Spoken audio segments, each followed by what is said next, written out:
Я Леголас, эльфийский охотник.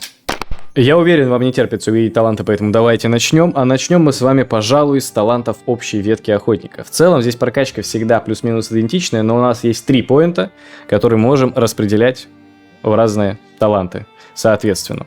Значит, смотрите, природное лечение, омолаживающий ветер, и иногда можно в единичку не больше взять дикое лекарство. Условно, мы вот так вот достаем, засовываем сюда поинт. Если у нас часто умирает пэт, дикое лекарство наш вариант. Если мы не боимся за нашего питомца, он у нас никогда не умирает почти, или мы понимаем, что мы его можем спокойно резнуть при данном сетапе, тогда поинт сюда не тратим, можно взять омолаживающий ветер в двоечку или в двоечку природное лечение. Ну, в общем, вы поняли, у вас есть 3 поинта, и вы можете ими жонглировать между данными 3 спелами. Мой же выбор – это все-таки взять природное лечение в 2 и омолаживающий ветер в 1. Это что касается вариаций.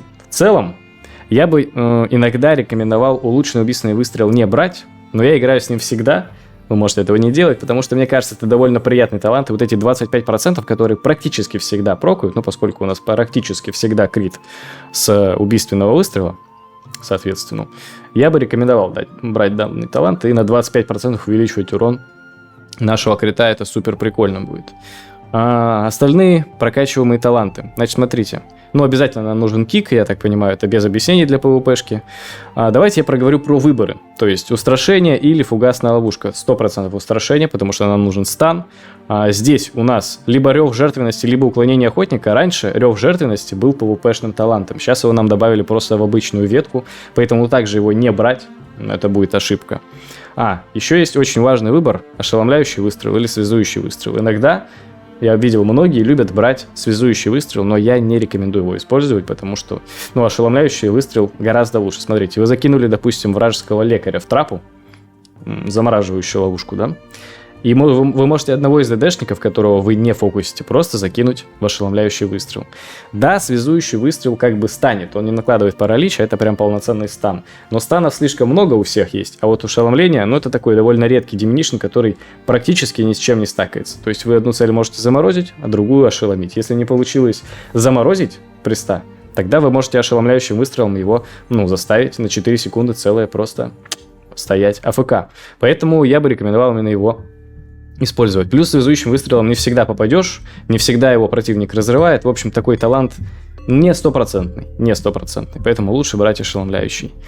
Да, шакрам смерти и разрывной выстрел. Это наши 2 кнопочки, которые мы практически всегда нажимаем вместе, и они очень офигенно синергируют между собой. Вы закинули разрывающий выстрел, разрывной, практически сразу нажали в цель шакрам смерти, и пока он там вот так между ней так шух-шух-шух-шух накидывает урон, проходит 3 секунды, взрывается разрывной выстрел, и это колоссальный дэмэдж. Потому что вы туда еще закинете пару, допустим, бомб, команду взять нажмете, и вылетают просто такие шикарные и солидные циферки. И укус гидры или инъекции яда. Лучше брать инъекцию яда, потому что просто будет тупо больше урона. У вас стакается, и потом вы одним укусом мангуста все эти стаки сбиваете, наносите дэмэдж. Это что касается талантов общей ветки. Таланты ветки выживания. Значит, смотрите. Есть 3 основных билда и 1 такой, полупокерный дополнительный. Сейчас увидите полупокерный дополнительный билд. По сути, я в нем бегал, довольно много. Где-то 80% всех своих игр. Но я все-таки пришел к выбору, что лучше брать либо билд через бомбы полноценные. В чем его суть? Тут мы берем, соответственно, талант усовершенствованная бомба, что каждая наша бомба будет новая, и их можно одновременно закидывать. Мы должны, если мы играем без этого таланта, мы закинули бомбу, ждем, пока она взорвется, потом закидываем новую. Когда мы берем талант усовершенствованная бомба, мы можем закинуть хоть все 3 бомбы сразу, потому что они все будут разные. Вот. И когда мы берем этот талант, нам очень и очень хочется взять талант бомбардир, потому что с ним идет максимальное раскрытие вот такой вот игры и геймплея. Вы закидываете 2 бомбы, допустим, нажали, соответственно, согласованную атаку, у вас откатились бомбы, вы еще туда вкинули одну, немножко подождали, первая в это время уже взрывается, закидываете еще одну, потом у вас заканчивается атака, вы еще 2 бомбы закидываете. В общем, просто бомбардировка тотальная и прям конфетка получается. Рекомендую. Очень приятный билд. Но тогда мы здесь отказываемся от острия копья. И я такой посидел и подумал, а зачем нам отказываться от острия копья, если можно, допустим, отказаться от лишних 10% урона питомца и от лишних 10% укуса мангуста. Мы просто отказываемся от этих дополнительных процентов и играем следующим образом. Вот эти 3 поинта достаем. И как бы, да, немножко мы теряем в уроне от пэта, немножко теряем в уроне от укуса на мангуста, но мы его на самом-то деле при таком билде слишком часто нажимать не хотим. Мы будем играть в основном через бомбы. Но острие копья в данном билде нам дает как раз-таки возможность нажимать укус мангуста. То есть мы закинули в цель бомбы, нажали согласованную атаку, обновили бомбу там. В общем, сделали тотальную бомбардировку. Бомбы у нас закончились, и теперь мы хотим побить в мили атаки. Мы нажимаем острие копья и бафаем, соответственно, наш укус мангуста, и тогда фигачим уже милишными тычками. Максимально прикольный билд. Вы, получается, и в милишке можете очень круто дамажить, и бомбами закидывать. И бомбы у вас все будут разные. Также можно команду взять, спамить под это все дело. Вот, мне кажется, это самый оптимальный такой, самый интересный, самый разнообразный вариант и билдачок. Поэтому рекомендую именно его. Но если вы ищете острые ощущения и хотите поиграть через что-то необычное, тогда вот вам билдачок через, соответственно, Ярость Орла.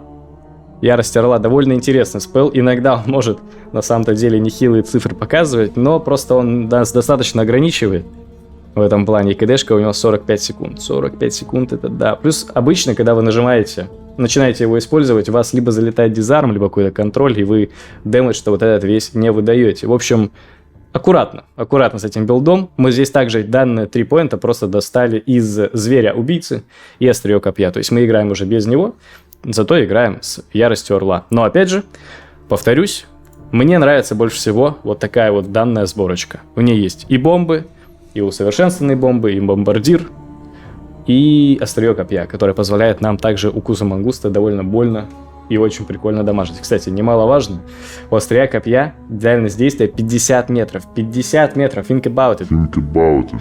Это супер дохрена, вы можете пол-арены пролететь на данном, ну типа рывке, будем его так называть. Вот так. Это что касается, соответственно, билда именно уже Сурфханта. Про PvP-шные таланты поговорим. Обязательно берем тактика выживания всегда и тупо всегда. Обязательно берем жало химеры всегда и тупо всегда. А вот третий талант опциональный. Значит, если против нас много милишников, там вары, ДХшники, разбойники, очень приятно против разбойников под их бурст нажимать, если он, конечно, по вам не играет, у вас нет тринкета, но вы поняли. Смоляная бомба-липучка, дизарм. Все просто и понятно. Приятно. Можно заменять на целебную повязку, если вы играете против дотеров, там, не которые за пуджа на мид ходят, а против ДК, анхолика, против всяких там пристов, варлоков и так далее, да. Яды, болезни, это все диспелится. Против урока, опять же, тоже очень полезно. Вы можете задиспелить все яды. Причем, это очень важно, вам не обязательно стоять и ждать, пока на вас первый тик этой повязки сработает. То есть, вы смотрите, вы можете нажать, сразу же отменить, не дожидаясь от хила, и все дотки с вас будут задиспелены. То есть, вам не обязательно, чтобы прошел отхил. Вам просто можно нажать и сразу же его отменить. Сразу же, вообще моментально. Просто тыкнули и убрали. Все. Дотки будут задиспелены. Это надо помнить. И третий вариант. Когда вы играете против какого-нибудь, допустим, рестор друида, очень полезно брать усмиряющий дротик. Я его сейчас не могу взять. Да сколько еще? 1 секунду не могу взять. Все, берем усмиряющий дротик. Что он нам дает? Мы, когда диспелим какую-то вещь с противника усмиряющим выстрелом, соответственно, да, будь то отхил друида, все другие положительные эффекты на 4 секунды начинают меньше работать магически. Но это же прекрасно. Друид накинул там 1000 доток, вы одну задиспелили, все остальные на 4 секунды время действия их снизили.